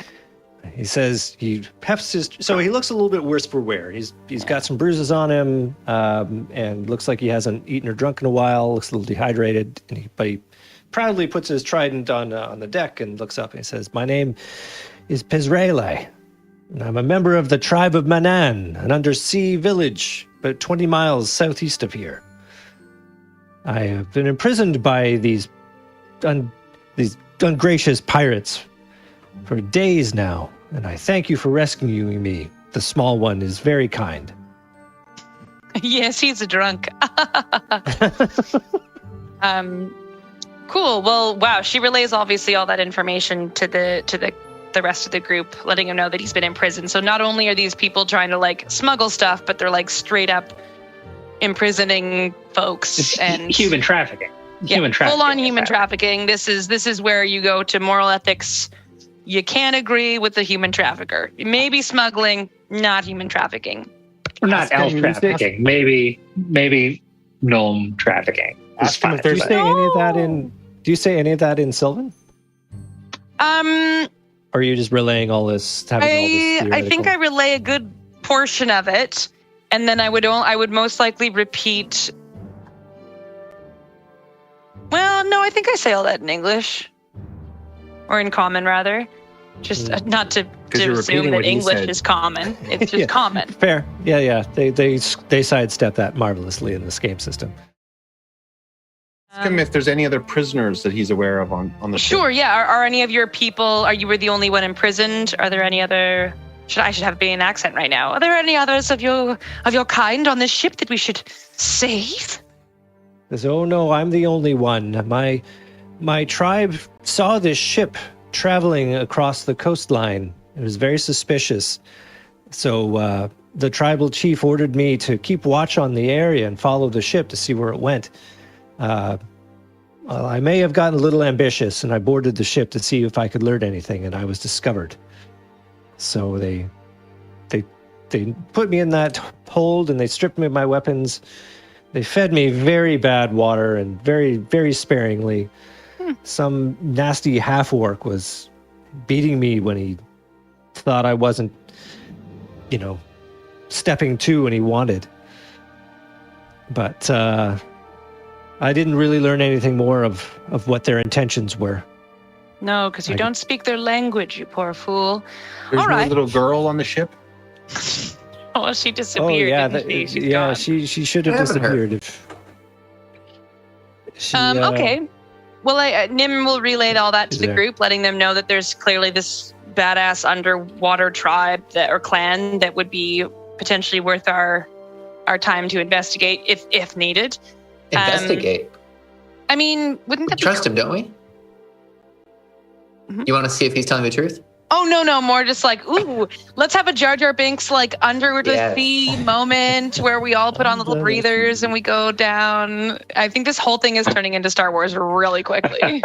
real quick. Should we take should we search the ship? Yeah, I feel like a thorough search and then basically bringing her into the main port Yes. is a good call. And like fly whatever flags, and I guess Glonda would know this, fly whatever flags indicate that we're clearly not the pirates.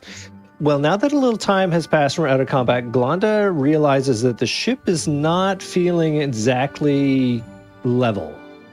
Yes. Wait a minute. Norman This may ship's remember. feeling a little off. Norman may remember the presence, an increasing presence of water down below. Can we How plug can- those holes? Can we fix it? I wonder what we might need to be able to fix the ship so that all of our Bilge evidence. pumps? It is possible to Wanda, fix. we're asking you. You're the ship expert. Well, the I'll DM have was to- just I'll- about to speak. I'll have to look around. Or let me think real hard and let my inner conscience tell me. Tell you what I might know, yeah. Well, I think it wouldn't be an adventure if we didn't have a stone cutting check, even though there's no stone cutting here. You know what? I was So, going to stone con in the middle of the match because I was like, I haven't used this in a while and I just want to mess around. You search the ship. There's a number of different areas in here, but one thing you find down below is indeed a cache of tools and wood and repair supplies. So if you do want to try and fix the ship, sure can.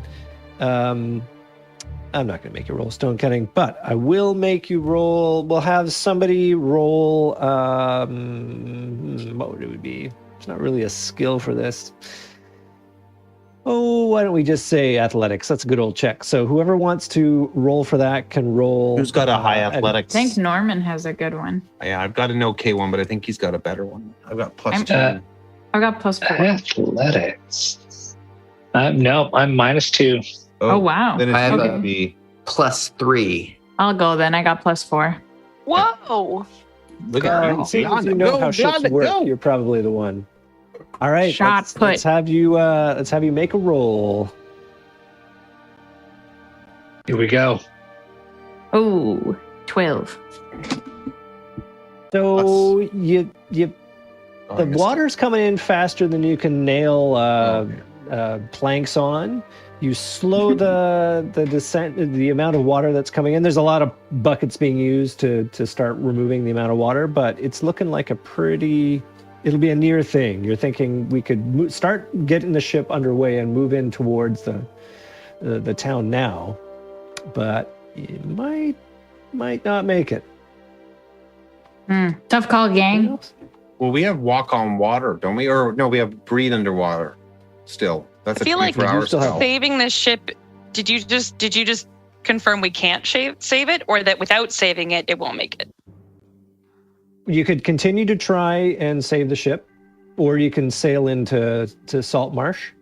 But if you don't start moving now, you definitely won't make it. And if you don't actually succeed in fixing the ship, you definitely won't be able to sail it. Could we ground it nearby?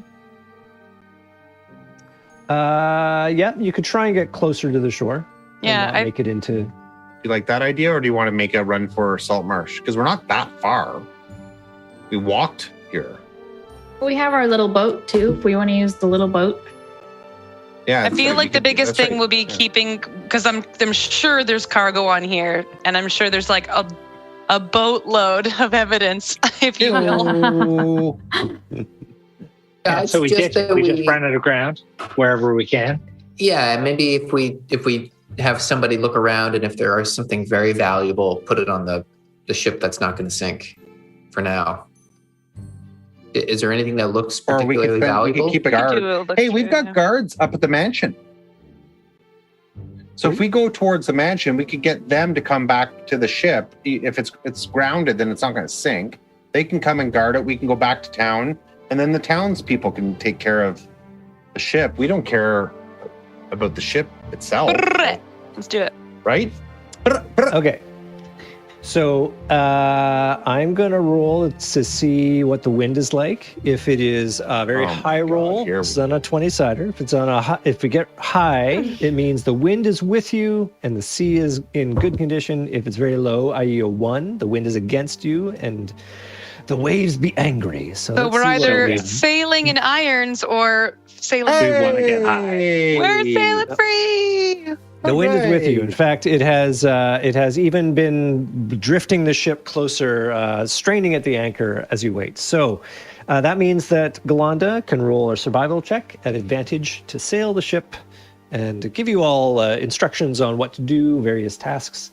Some of you can ransack the ship, but she'll need a couple of people to help sail. But 19. either way, either way, you make it to the shore and you ground up against the it's a rough, rocky shore at the base underneath the McCaster mansion. Do we find anything cool during our walkthrough? You sure do. That is to say, I'm sure you sure do. Okay. So Norman has already been through a lot of it, so he gives you the guided tour. I've seen it all. So there's a lot of there's a fair amount of food in the galley. Not particularly appetizing, but there's a lot of stuff there. There were a lot of tools that you've already used to try and fix the ship. You found the lizard folk quarters. That's where they go back to while you're doing all this. They're distinctly disinterested in what you're doing and offer to help in no way. Who are? Hey, lizard people. Oh, yeah, that's fair. And I am naming them Carrie and Sherry. Carrie and Sherry. Actually, Not Gary. Number one, the guy who sort of stuck out of the melee. Yeah. During all of this, if you are naming them or having any kind of conversation with you, in broken common, he says, "Weapons. When will weapons come?" When will weapons come? That is what he is asking to you. Soon. How soon? Very. You take the weapons? You can take the weapons. Okay. I don't know. Great. I look at the other guy. Okay. Then you find quarters for all of the crew. So we'll go for the quarters that might belong to New Keta, one of the master cabins. It's all the fittings and furnishings are of good quality. The place is tidy, single bunk, and there's a polished wooden table in the center of the room. It's all bolted. There's a wooden brass-bound chest and a pair of highly polished black leather boots. So that's what's in that room. The chest. What's in the chest? I'll tell you that the chest is locked. Well, let's open it. There's unlock it. Is there a key on his body? Searching his body, you. Oh, careful! There might be flesh-eating slugs. No, I'm not. You're not the one searching it. I am. So just saying. I'm good. Andrew picks on you. Yeah. There are no flesh-eating slugs that jump out at Tergar as he is searching through the body. You find 3 candles that are very ornately constructed, and they're harder than regular wax. And as well, he's carrying what appears to be a normal quarterstaff. You do not find a spell book on him, which you think would be kind of something that would be something he'd want. Maybe something that's in a big chest. Who knows? Or did you want to search anybody else? Search anything else? Well, it's the captain. Well, we'll definitely search the bodies of all the deceased. Nimmerlian, I'm giving you these 3 hard candles because I feel like there's something that you might be able to do Yes, with them. there seems to be something magical about them. Indeed. Sam Ballot had nothing but a dagger on him. Again, also did not have a spellbook. Actually, that's not true. He does have a spellbook on him because he doesn't live on the boat. He lived in the mansion, so he brought all his goo with him. Yes, goo. So, yeah. There's definitely a spellbook that is immediately compelling to Nimralian. The captain carries a very fancy longsword and a hand crossbow. I think Glonda has one of those, or it might be a regular crossbow. I'm not sure. Anyway, this is like a crossbow that's like... It's a hand crossbow. Yeah. One-handed crossbow. Think pistol-sized crossbow. Cool. He also has cool. two potions of healing on his person. Ooh, who wants Notice those? them. First mate got thrown over the side, so all of his stuff gone with him. Bye. There was a light hammer on the person of the bosun, the foul-looking guy. It's not magical or anything. Told you about Nunketa. And the pirates were all wielding cutlasses. That is everything that you find on the bodies. They don't have any money on them.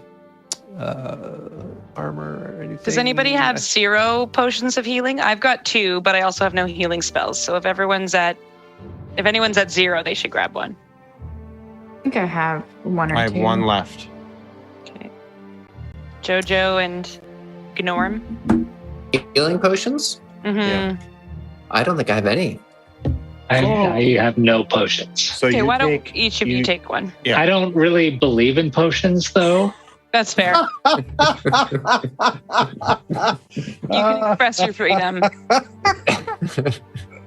I mean, Okay. you know, I heard if you take one of those potions, one of the gods ends up tracking you. That's what I've heard. This. There are side effects to healing potions. That's Yeah. so true. Yeah, you get healed. Yeah. I watched a dumb show where they explained it in one of the markets, and I'm not going anywhere near that anymore. Yeah. Great. Matt, Nim's like has pulling her suggested hair that- out of her. What is actually in the healing potion? Does anyone know? Does anyone know? Really knows. what country is really it knows. manufactured in? Matt is suggesting that Norman is waiting for the science. That's great. 75 years. It's going to take 75 years to get that science. Oh god! All right, moving on to all the Sounds goodies a on bit the ship. fantastical to So me. in the captain's cabin, there is a fancy gray cloak hanging on a peg on the back of the door. There's a wooden chest beside the desk, which is unlocked, containing items of clothing and a well-worn, comfortable pair of slippers. Can you I'll take move those- I'm someone gonna to take the those- cabin just I'm so, taking those so slippers. people at home can see? Oh yes. And I yes, can't yeah. see it either. Let's remove all the goo here. There is, I think that's everything unhidden. There is, of course, as you guessed, another hidden area down here because, oh, I didn't want to delete that one. Oh, God. All right. So where you found the sea elf, I've deleted this thing like 50 times. There's another, the boat's not literally cut out like that at the bottom there. There is actually another cabin hidden behind there. Uh-huh. I'm not putting it back. You're just going to have to trust me. Aw. This game's gone on long enough. Come on. But the contents of it are interesting, I'm sure. It is the secret cache. You find 8 bundles, small bundles of spices. Each package is marked Calharan Spice Merchant. And What's that called? Calmaran? Calharan. And when you say California. spices, you mean spice. No, I mean nutmeg. I mean like cashews. No, not cashews. It's not a spice. Pepper, nutmeg, frankincense, a whole bunch of good things. Cardamom. Rare Got it. spices. Yeah. So there are 8 packages there. Glonda knows that Calharan is a popular spice merchant operating out of Gradsel, the main trading city north from here. And they're easily worth hundreds of gold pieces per package. They're that valuable. And so that was in the area that you'll never see again. In the captain's cabin, there's a writing desk. And you find lots of writing materials, as in fine sand, quills, ink, that sort of thing. Bills and receipts for various items of marine supply, and the last drawer contains several letters of a personal and intimate nature from 3 different women in 3 different ports, each of whom is under the impression that she is Mrs. Sigurd Snake Eyes. I'm going to And then throw the there's also- receipts overboard Oh, nice. just for fun. There's also a curious semi-literate document requesting. Actually, no, I can give you that document. It's weird. It looks like part map, part contract. I'll come back to that one actually. And Then there are 2 desk drawers that are locked. You do actually find the keys in Captain Sigurd's belt. You find 2 more potions of healing, a dose of antitoxin, and another key that you don't know what that one does. The second drawer contains 7 maps of various sea and coastal localities prepared by professional cartographers. I'll summarize all this and send it to you later, but this is just so you know what's there. And then there's a bearskin rug, which is pretty great. You do also find a chest under a couch. It is locked. So, yet another locked chest. So there's 2 now locked chests? 2 now locked chests, yep. And none of the keys work on them? That's a good question. Because you said we found a key where we're like, eh? Yep. In his belt pouch, one of the keys does open it, and you can tell it's a fairly sophisticated lock. As you open it, nothing happens because you got the key. Inside is 4 bags. One contains pearls, the other contains gold pieces, the other contains silver pieces, and the last one contains copper pieces. Again, I will summarize all that for you. The crew quarters, you rifle through that. You find a sea chest, which contained personal effects, stained garments, grubby and poor condition. Of minor interest among the remaining items are the following: a pair of well-used, greasy playing cards. You notice that one of the decks has 2 aces of spades. 2 sets of dice, one of them is loaded, and a book titled Grog Hovels, which describes taverns and inns along the coastline suitable for patronage by a pirate. Oh, that's awesome. And then in the cargo hold, where Norman's already been through, there are 50 bolts of silk, 40 casks of brandy, 40 casks of fine wine, and 1 large crate of high-quality mining tools. Then there's the bosun's cabin, where there was the secret door leading into Israeli's holding cell. And there was a locked but not trapped iron box. You found the key in Foul Frithoff's belt pouch. Inside are 200 silver pieces, a dagger, and the remains of a crossbow, which Pizraeli looks at and goes, "Damn it, that was my best crossbow." Damaged beyond repair. And finally, we've got the first mate's cabin, where really the only thing of value in here are books. There are several books on it: The Principles of Navigation, Legal Distinction in Letters of Marque. But there's also a treasure chest in here, neither locked nor trapped, contains some garments and a pair of boots. And it contains 500 silver pieces. So you guys are rolling in dough. But Not ours, though. It is now. It is now.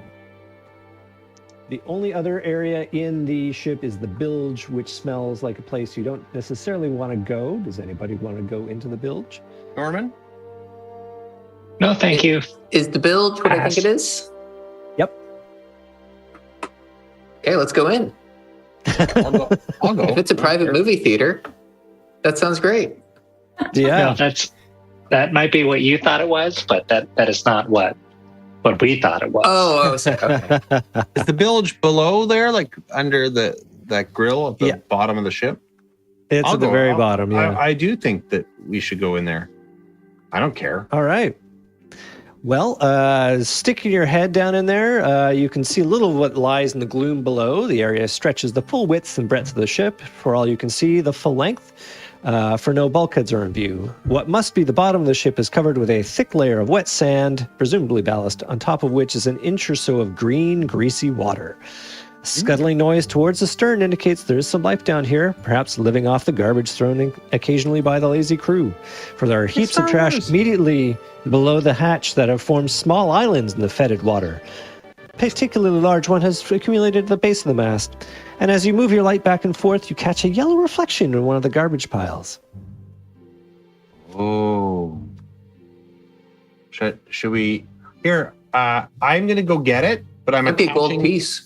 I'm attaching my my rope to myself. And so Jojo, if I get attacked like in Star Wars, and this is like a weird snake eye thing, and it tries to drag me down, you pull me back up. Well, it won't matter because from what we learned about Boba Fett, you get eaten by one of these things, you just get burped right out. I don't have Beskar. I don't know what that is. Okay, I'm holding the rope. All right, I'm going in and I'm getting the yellow shiny thing.